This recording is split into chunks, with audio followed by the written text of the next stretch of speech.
자, 여러분 안녕하십니까? 자, 여러분 이번 시간에는요 제16장 국제금융론 마지막 시간으로서요 우리가 이제 환율 제도까지 우리가 살펴봤잖아요. 고정환율 제도랑 변동환율 제도를 살펴봤는데 여기에다가 정부 정책을 덧붙일 겁니다. 그래서 고정환율 제도랑 변동환율 제도 하에서 정부의 재정정책과 통화정책 어떤 게 더 효과가 있냐 그거에 대해서 살펴보도록 할게요. 자, 먼저 우리가 살펴볼 거는 개방경제하에서 IS-LN 곡선에 대한 얘기를 좀 한번 해보려고 합니다. 자, 우리가 생산물 시장의 어떤 균형과 IS 곡선 이렇게 나와 있어요. 자, 우리가 IS 곡선은 일반적으로 어떻게 되는 거냐면 Y는 우리는 미리 개방경제까지 얘기했어요. C, I, G 이렇게 돼 있는데 여기다가 좀 얘기가 더 덧붙이게 되는 거예요. 수출과 수입이 더 덧붙이게 돼요. 수출을 엑스포트라고 하면 이게 환율이 여기에 영향을 미치는 걸로 보시면 되겠어요. 그리고 이제 외국의 국민소득에 영향을 미치는데 이거는 이제 뭐 우리랑 직접 관련된 건 아니니까 그럼 뺐어요, 여기. 그리고 수입과 관련해서는요, 임포트 하면 환율이 영향을 미쳐요. 얘는 지금 플러스가 되는 것이고요. 얘는 마이너스가 됩니다. 그리고 우리나라 국민소득이 영향을 미칩니다. 그래서 여기 우리나라 국민소득이 증가할수록 수입이 증가한다. 이렇게 보시면 되겠습니다. 자, 그랬을 때 여기 나와 있는 것처럼 I, G, X 요것만 놔두고요. 여기 보시면 투자, 정부 지출, 여기 나와 있는 수출 요것만 놔두고요. 나머지를 전리 넘깁니다. 그러면 우리가 정부 지출이 들어갔으니까 텍스를 이제 고려해서 가처분 소득으로 만드는 거죠. 그래서 우리가 C를 다 빼버리게 되면 C, I, G 거기다 수출 이거 있고 SC, ST, M 수입이 저쪽으로 넘어가서 이쪽이 관련된 게 뭐예요? 기억나십니까? 이게 저축과 관련된 누출이고요. 이게 주입이다 이렇게 보시면 돼요. 아무튼 여기서 말씀드리고자 하는 것은 여기에 나와 있는 이 부분 있잖아. 수출과 수입이 영향을 미쳐서 이 순수출이라고 하죠. 수출이 증가하거나 또는 수입이요, 수입. 이건 뭐 화폐 공급이 아니에요. 임포트예요. 수입이 감소하면 얘가 총수요가 증가하는 거야. 그래서 총수요가 증가해서 자, 그로 인해서 어떻게 된다? 총수요가 증가하면 Y가 증가한다. 이렇게 생각을 할 수가 있을 것 같습니다. 자, 그래서 여기 나와 있는 것처럼 IS 곡선이 우측으로 이동을 하게 돼요. 그래서 우리가 IS 곡선은 CIG 순수출 이렇게 표현해서 여기 나와 있는 투자, 정부 지출, 순수출 이게 증가하면 IS 곡선이 우측 이동한다. 이렇게 생각을 하시면 될 것 같습니다. 아셨죠? 그래서 여기 보시면 환율이 상승한다라고 하면은 여기 나와 있는 수출이 증가하고요. IS 곡선이 우측 이동한다. 이렇게 정리를 하시면 될 것 같습니다. 자, 그래서요. 요거는 우리가 여기 나와 있는 것처럼 수출이 증가한 거야. 수출이 이렇게 증가한 거야. 각각의 이자율 수준에 따라서. 그랬을 때 이자율이 R0로 고정되어 있는 상태에서 국민소득이 Y에서 Y0에서 Y0 다시로 간 거잖아요. R0로 있는 상태에서 Y에서 Y0로 간 거예요. 요거 여기 보시면 요거 보시면 되겠네. 여기 보시면 얘랑 요거 보시면 되겠어요. 이렇게 두 개가 이렇게 변하는 겁니다. 그래서 요거를 이제 표현해서 나타낸 게 여기 되는 거 우리가 확인할 수가 있겠습니다. 우측 이동인 것이죠. 그것만 보시면 되겠고요. 다음에 이제 화폐시장의 균형과 LN 곡선 나타내는 건데 화폐시장의 균형을 LN 곡선에다 표현을 하는 거잖아요. 화폐시장의 수요 공급 나타내는 거예요. 그래서 여기 균형점 R0, M0 그래서 M0일 때 R0 여기 상태가 있는 거고요. R1일 때는 여기가 되는 겁니다. R1일 때는 균형 상태가 되려면 여기가 되는 거예요. 화폐 수요 공급에 따라 가지고 여기 해당하는 것은 지금 Y0 여기 보시면 R0 R1이죠. R1 Y1 이렇게 돼 있는 거예요. 이 그림을 이렇게 그리면 좀 정신이 없어 보이긴 하는데 R0 이 그림이 좀 이해가 되시면 그냥 쉽게 알 수가 있어요. 요게 A점이라고 하고요. 요게 B점이라고 하면 여기에 해당하는 게 R0, Y0 A점이 되고요. 요게 B점이고요. 이렇게 돼 있는 겁니다. 자, 이런 상황에서요. 어떤 일이 발생했습니까? 라고 하면은 통화량이 증가했다고 할게요. 통화량이 증가하면 통화량이 증가시 자, 그러면 LN 곡선이 우측 이동하는 거잖아. 그래서 LN 곡선이 우측 이동하는데 그 얘기를 보려고 해요. 통화량이 증가하면 이 자리 이렇게 떨어지는 거 보이세요? 이 자리 내려갔어요. 그래서 이게 A 다시라고 그럴게요. 그러니까 A 다시가 어떻게 돼요? 그럼 이 자리 떨어졌어. 지금 소득 수준은 가만히 있잖아. Y0 소득 수준에 가만히 있는데 이 자리 밑으로 내려갔기 때문에 이 점이 바로 A 다시 이렇게 보시면 되겠습니다. 이해 가시겠죠? 여기도 마찬가지야. 여기가 바로 B에서 B 다시 이렇게 간 것처럼 이 자리 떨어졌어. 소득은 Y1 수준인데 Y1 수준에서 이 자리만 떨어졌어요. 그래서 B 다시 이렇게 표현을 한 겁니다. 아시겠죠? 아무튼 우리가 볼 거는요. 통화량이 증가하면 LM이 우측으로 이동한다. 이렇게 정리를 해 주시면 될 것 같습니다. 아셨죠? 자, 이걸 가지고 우리가 이제 국제 수지로 이제 해서 표현을 하려고 합니다. 여기 보시면 대외균형과 BP 곡선 하는데 여기 나와 있는 경상수지와 자본수지를 합한 것을 우리가 바로 국제수지 이렇게 얘기할 거예요. 이게 제로가 되는 거야. 자, 다시요. BP라는 것은 밸런스 오브 페이먼트 이렇게 된다고요. 이렇게요. 자, 그래서 밸런스 오브 페이먼트라는 국제수지는 이게 균형이 되는 경우에 빵 이렇게 되는 것을 알 수가 있잖아요. 국제수지 균형 이렇게 얘기하는 거예요. 그래서 여기 나와 있는 요게 경상수지, 요게 자본수지. 경상수지에는 환율하고 우리나라 국민소득에 영향을 미쳐요. 자, 다시요. 요거 좀 풀어 써볼까요?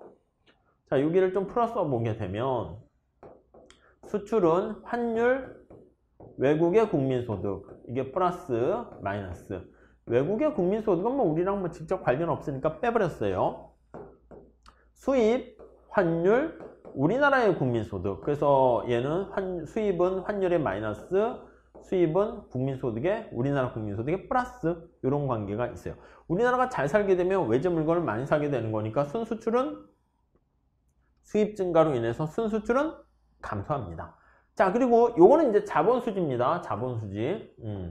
요거는. 이 자본수지는 어떻게 된다? 그쵸. 이자율에 의해서 영향을 미친다고요. F는 국내 이자율에서 해외 이자율의 그 차이라고 생각하시면 되겠습니다. 그래서 여기에 이제 플러스 관계가 되는 거예요. 국내 이자율이 높아지게 되면 달러가 휙 들어와가지고 자본수지가 흑자 이렇게 정리를 하시면 되겠어요. 자, 그러면 대외 균형을 나타내는 이 상황에서 한번 어떻게 되나 한번 볼게요. 여러분, 환율이 상승합니다. 그러면 수출이 증가하고 수입이 감소해요. 그 결과 경상수지가 증가한다. 이렇게 생각하시면 될 것 같고요. 국민소득이 증가했어요. 우리나라 국민소득이 증가하게 되면은 수입이 증가하는 거야. 그러니까 당연히 경상수지는 오히려 감소하게 된다. 이렇게 보시면 될 것 같습니다. 아셨죠? 여기서 여기 보시면은 환율과 국민소득이 경상수지에 어떤 영향을 미치는가 나와 있는데 환율은 경상수지에 플러스, 수입은 경상수지에 마이너스 이렇게 보시면 되겠습니다. 자, 그리고요. 자본이 완전히 이동이 가능한 그런 경우에는 BP 곡선이 수평에 가깝게 되는 것인데 완전 이동이 어느 정도 불가능한 경우에는 BP 곡선은 우상향하는 형태다라고 보시면 돼요. 그래서 우리 요 각주 17번 보시면 그런 얘기가 좀 나와 있는데요. 여기 보시면 자본수지 나와 있는 거 있잖아요. 그래서 자, 달러가 달러의 유입이라고 보시면 되겠어요. 자본수지인 달러의 외환인데 달러라고 보시죠. 달러의 유입이 이자율에 영향을 받습니다. R인 이자율에 영향을 받는데 자, 어떻게 받는가 그걸 보시면 이자율이 조금 올라갔어요. 근데 달러가 엄청나게 많이 유입됐다고 할게요. 엄청나게 많이 유입이 됐어. 이렇게요. 그럼 달러가 엄청나게 들어오게 되는 거니까 이 엄청나게 달러가 유입되니까 국제수지가 엄청나게 흑자가 되는 거 이해되십니까? 그러면 이거를 이자율이 조금 올라갔을 때 우리나라 국민소득이 얼마나 어떻게 돼야 되냐면 이게 BP가 엄청나게 큰 거야. 엄청나게 흑자가 되는 겁니다. 자, 엄청나게 흑자가 되었다라고 하면은요. 자, 이자율이 조금 올라갔을 때 이 엄청나게 증가한 여기 보시면 국제수지 흑자를요. 해소하기 위해서는 우리나라 국민소득이 엄청나게 이렇게 증가해야 돼요. 이해 가십니까? 아니요. 우리나라 국민소득이 엄청나게 증가해야지 외국의 물건을 많이 사서 돈이 또 밖으로 빠져나가게 되는 것이죠. 그래 이제 균형이 되는 거야. 자, 그러면 다시요. 만약에 이게 아니라 이자율이 올라갔는데 여기 보시면 달러 유입이 별로 크게 되지 않았다라고 하면 아예 안 들어왔다 할게요. 정반대로 이렇게 됐더니 달러 유입이 별로 없었어요. 그러면 우리 국제수지도 그냥 균형이고 소득도 변화가 없어요. 자, 그러니까 무슨 말씀이냐면 이자율에 대해서 달러가 얼마나 민감하게 영향을 미치는가, 그게 중요한 거예요. 자, 여기 보시면 국가 간의 자본이 완전히 이동인 경우랑 약간 불가능한 경우, 좀 이렇게 이동이 완전하지 않은 경우, 아니면 이동이 아예 불가능한 경우도 있어요. 여기 한번 볼게요. Y가 있고요. BP가 수직인 경우가 거기에 해당합니다. 자, 이 수직인 경우 한번 의미를 생각해 보세요. 여기 이자율인데요. 여기 BP 곡선으로 우리가 이제 표현을 할 거예요. 이 BP는 뭡니까? 하면 다시 한번 말씀드리는데, 요게 BP 곡선이잖아요. 자, 여기서 우리가 뭐가 관심 있는가라고 하면 이자율과 국민소득의 평면에 나타내는 거예요. 살짝 다시 볼게요. 여기 한번 봐보세요. 이거 좀 힘들어 하시는 분들도 있는데 한번 보세요. 자, BP는 국제수지 균형을 나타내는 거예요. 그래서 첫 번째 앞에서 본 것처럼 순수출과 관련된 넷 엑스포트 관련된 환율과 우리나라 국민소득이고요. 다음에 여기에다가 자본 수지를 같이 더하는 거예요. 국내 이자율 이거 하나만 넣도록 할게요. 자, 그러면 우리가 여기 자본 수지는 이자율에 플러스가 되는 거예요. 이자율이 올라가면 자본 수지가 휙 들어오게 되는 것이고요. 얘는 순수출에 대해서 무슨 관계예요? 마이너스예요. 왜냐면 우리가 소득이 증가하게 되면 수입이 증가해서 순수출은 떨어집니다. 자, 국제수지 균형을 나타내는 거니까 여기 보시면 BP가 제로인 경우 한번 생각을 해볼게요. 자, 우리가 만약에 여기 나와 있는 것처럼 곡선을 표현을 해봅니다. Y가 되고요. 이자율 평면에다가 그래프로 표현을 하려고 해요. 자, 만약에 어느 한 점을 잡았어요. 한 점을 잡았어요. 완전히 이동하는 경우에는 좀 너무 세니까 살짝 이동하는 경우를 할게요. A라 합시다. R0에서 Y0가 지금 균형 상태예요. A가 균형인데 자, 이런 상태에서요. 이자율이 올라갔습니다. 이자율이 상승시 네, 이해되세요? 이자율이 올라가면 그럼 어떻게 돼? 자본 수지가 흑자되는 거 아닙니까? 달러가 들어온다니까요. 그래서 자본 수지가 흑자가 돼서 BP가 흑자가 된다니까. 국제수지가 흑자. 근데 우리가 지금 국제수지가 균형인 점을 찾으려고 하는 거야. 자, 그러면 흑자가 된 거를 다시 적자로 만들기 위해서는 이자율이 올라갔을 때 이게 가만히 있으면 여기는 흑자니까 흑자 상태가 되는 거예요. 그럼 이걸 이제 균형으로 만들기 위해서는 어떻게 해야 됩니까? 라고 하면은요. 이게 국제수지가 흑자가 된 상태잖아요. 그러면 이게 다시 떨어뜨려야 돼. 떨어뜨리려면 어떻게 해야 됩니까? 하면 여기요.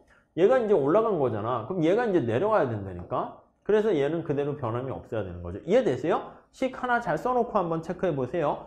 그럼 여기 나와 있는 순수출이 떨어지려면 Y가 여기 보시면 순수출과 마이너스 관계에 있으니까 Y가 올라가야 된다는 것을 알 수가 있어요. 이해가 가시죠? 자, 그러니까 여기 보시면 흑자가 돼서 이거를 균형으로 만들어주기 위해서 자, for 균형 이걸 위해서는요. 이거를 위해서 자, 여기 나와 있는 것처럼 국민소득은 얼마나 변화해야 됩니까? 올라가야 되는 거 알 수 있어요. 올라가야 돼요. 자, 그래서 우리가 정리를 하게 되면 최종적인 결론은 뭡니까 하면 이자율이 상승하게 되면은 Y라는 국민소득이 올라가게 된다는 거 알 수 있죠. 그럼 Y가 올라가게 되는 거 알 수 있어요. 이렇게요. B 이렇게. 자, 그래서 우리가 국제수지 균형을 나타내는 BP 곡선은 이렇게 일반적으로 우상향 이렇게 되는 거 알 수 있어요. 근데 만약에 그게 아니라 우리가 살펴본 것처럼 이자율이 올라갔는데 뭐 이게 굉장히 이자율에 대한 자본 수지가 굉장히 큰 거야. 여기 한번 살짝 여기 볼게요. BP 곡선의 균형을 나타내는데 순수출은 이렇게 굉장히 작은 거야. 여기 환율과 Y 이렇게 있고요. 얘가 엄청 크다니까 얘가 이렇게 큰 거야. 이렇게. 이해 가십니까? 자, 그러면 한번 생각해 볼게요. 이 자리 조금 올라가잖아요. 그래도 여기가 엄청나게 이렇게 올라가서 흑자가 되는 거야. 자본수지의 이자율 탄력성이라고 할게요. 이자율 탄력성이 굉장히 큰 거야. 이자율 탄력성이 굉장히 커서 엄청나게 클수록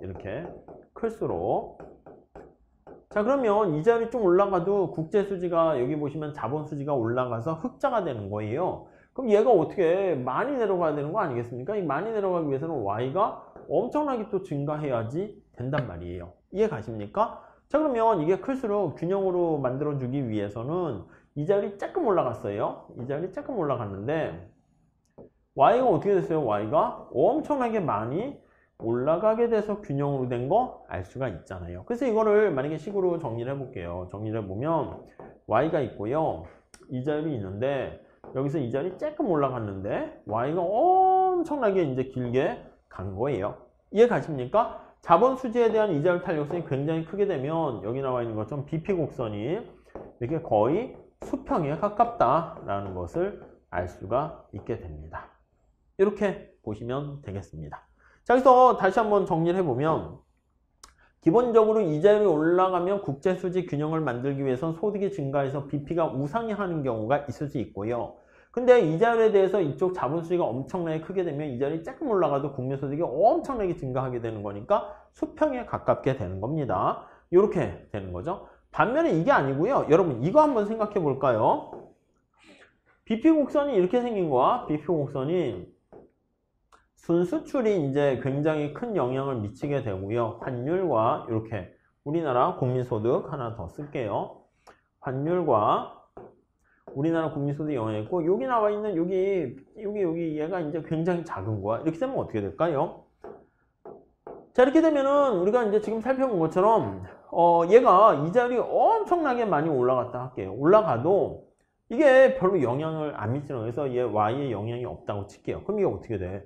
이자율이 엄청나게 올라가도 Y가 거의 변화가 없어요. 영향이 거의 없어요. 이렇게 되면은 Y가 되고요. 이자율이잖아. 그럼 여기가 거의 BP가 수직이 된다라는 것을 알 수가 있어요. 점점점점점 이렇게 되는 거 확인할 수가 있겠습니다. 네, 이해 가십니까? 이자율이 올라가도 국민소득 Y는 거의 변화가 없어요. 그럼 BP가 수직. 그래서 여기 나와 있는 자본수지 영역이 별로 이제 영향을 안 미치게 되면, 그러니까 자본수지의 이자율 탄력성이 클수록 수평에 가깝고 별로 제로에 가깝다라고 하면은 이자율 탄력성이 자본수지가 제로에 가까우면 BP 곡선은 수직에 가깝다. 이렇게 생각하시면 될 것 같습니다. 아셨죠? 네, 그렇게 봐주시죠.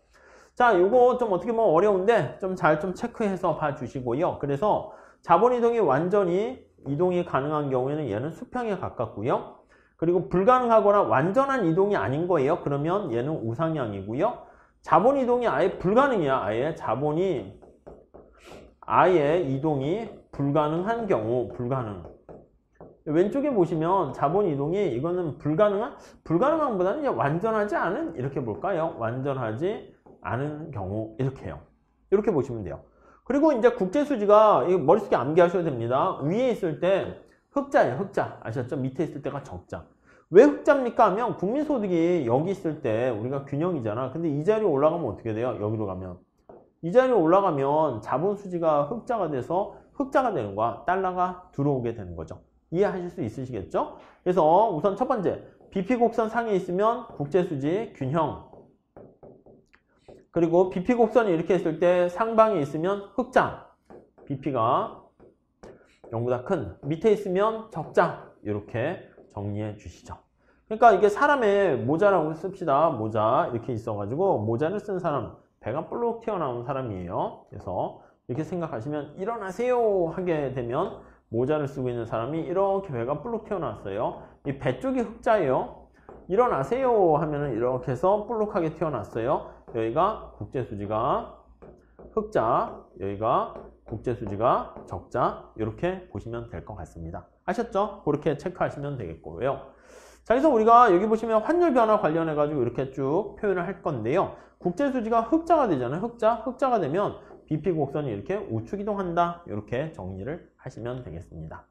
자, ISL은 BP 곡선이 이동 나와 있는데 환율이 변하게 되면요. 우선 첫 번째는 환율과 관련된 게 여기 IS가 이제 변화하게 됩니다. IS가 변화하고요. LM은 이제 움직이지 않고 BPA라고 바꿔주세요. BP가 오르락 내리락 이렇게 조정이 돼요. LM 곡선과는 전혀 관련이 없어요. 그래서 외자 도입이 추진되면 국제수지가 이렇게 점차 개선돼서 BP가 우측 이동해서 이렇게 변형된다는 거 알 수가 있어요. 그래서 우리가 이제 어떤 걸 얘기할 거냐면 이 환율이라는 게 IS 곡선 식에 들어가 있잖아요. 무슨 말씀인지 아시겠습니까? 요거는 좀 여러분들이 어려울 수 있어요. 그래서 Y는 C, I, G, 그 다음에 여기 순수출 이렇게 들어가 있잖아요. 이 환율이 들어가 있어요. 그래서 환율이 올라가게 되면은 순수출이 변해서 IS 곡선이 이동한다. 이렇게 생각하시면 되겠고요. BP 곡선에도 환율이 들어가 있잖아요. BP 이렇게 표현하게 되면 순수출 해가지고요. 환율이 이렇게 들어가 있어요. 그리고 자본수지 이렇게 들어가 있는 거 생각하시면 돼요. 그래서 환율이 들어가 있기 때문에 이게 들어가 있어서 BP 곡선도 이동한다 보시면 돼요.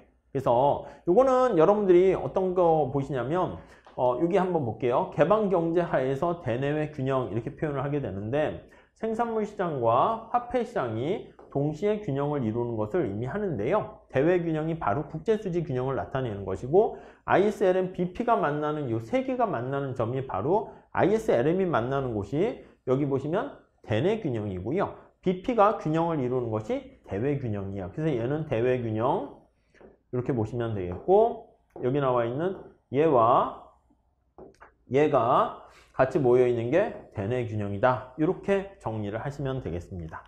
자, 우리 책에 변동환율 제도와 그리고 고정환율 제도와 이거에 따라서 여기 보시면 환율과 국제수지가 이게 어떻게 변하는가 이걸 좀 보셔야 되는데 이거는 약간 여기 보시면 변동환율 제도의 재정정책과 그리고 변동환율 제도의 금융정책 그리고 고정환율 제도의 재정정책과 고정환율 제도의 금융정책 이렇게 나와 있거든요. 그리고 환율정책도 있는데 환율정책 그냥 넘어가셔도 됩니다. 자, 그래가지고요, 우리가 이렇게 한번 보도록 할게요. 어떤 걸 보셔야 되냐면, 이 앞에 여러분들이 ISLM, 그거까지, BP 곡선, 거기까지 좀 우리가 살펴봐야 되는데, 이게 ISLM이 좀 준비가 잘 안 돼 있으면 약간 얘기가 좀 어려워져요. 그래서 제가 이렇게 할게요. 결론만 암기해 드리도록 할게요. 우선 임시방편책으로. 그 다음에 우리가 조금 약간 심화 특강으로 해가지고 원포인트 특강을 조금 더 마련하려고 하거든요. 그때 제가 몇 개 얘기를 하도록 하겠습니다. 첫 번째, 우선 지금까지 봤던 거 정리를 해보면, 자, BP 곡선, 얘는 뭐라고요? 국제수지 균형을 나타내는 거예요. 여기 환율, 그리고 이자율, 이렇게 있어서 균형을 나타내는 건데, 자본시장이 완전히 자유로우면 BP는 수평이다. 이렇게 보시면 될 것 같고요. 여기가 이제 Y고 이자율 이렇게 있습니다. 여기까지 우선 하나 기억하시고 자, 우리가 개방경제 하에서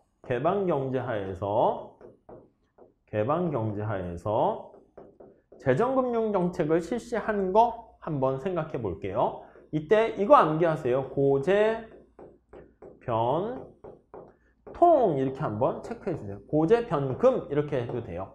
이게 뭐냐면 고정환율 제도에서는요. 재정정책이 효과적이고요. 변동환율 제도에서는요. 통화정책이 효과적이다. 이렇게 암기해 주세요. 무슨 말씀인지 아시겠어요? 그걸 우리가 이제 이 앞에 나와 있는 그림으로 얘기를 해야 되는데 그거를 지금 설명드리면 좀 여러분들이 많이 힘들어 하시는 것 같아요. 그래가지고 고정환율 제도에서는 재정정책이 효과가 있고 변동환율 제도에서는 금융정책, 통화정책이 효과가 있다. 이렇게 머릿속에 해주시면 거의 많은 문제를 커버할 수가 있어요. 왜? 이 왜는요. 사실 조금 더 ISLM 말씀드린 다음에 좀 공부되신 다음에 우리가 설명을 드리도록 할 거예요. 아셨죠? 자, 그래서 우리가 우선 이렇게 하도록 하겠습니다. 기본 강의를요. 너무 길게 하면 여러분들이 지치기 때문에 제가 꼭 필요한 것들만 해가지고 설명을 드렸다 이렇게 생각하시면 되겠고, 요 정도만 해도요 다른 공기업 시험 보는데 충분히 경쟁력을 갖출 수 있다라고 생각하시면 될 것 같습니다. 여기다가 제가 중간중간에 심화 내용이 좀 몇 개 있었잖아요. 그걸 좀 따로 이렇게 좀 포인트를 잡아가지고요 약간 원포인트 특강으로 해서 조금 몇 개, 한 타픽 한 10개 정도만 좀 해서 준비 중에 있으니까 그거까지 여러분들이 준비를 하시게 되면은 어느 정도 완벽하게 대비할 수 있지 않을까 하는 생각을 해봅니다. 자, 우선 이 기본 강의 내용을 잘 시청해 주셔서 감사드리고, 추후 좀 원포인트 특강에서 좀 보고요. 그 다음에 객관식도 잘 준비해가지고 여러분들이 고득점 가는 길을 좀 이렇게 마련해 놨으니까 같이 한번 계속 가서 좋은 결과를 얻었으면 좋겠습니다. 자, 감사합니다.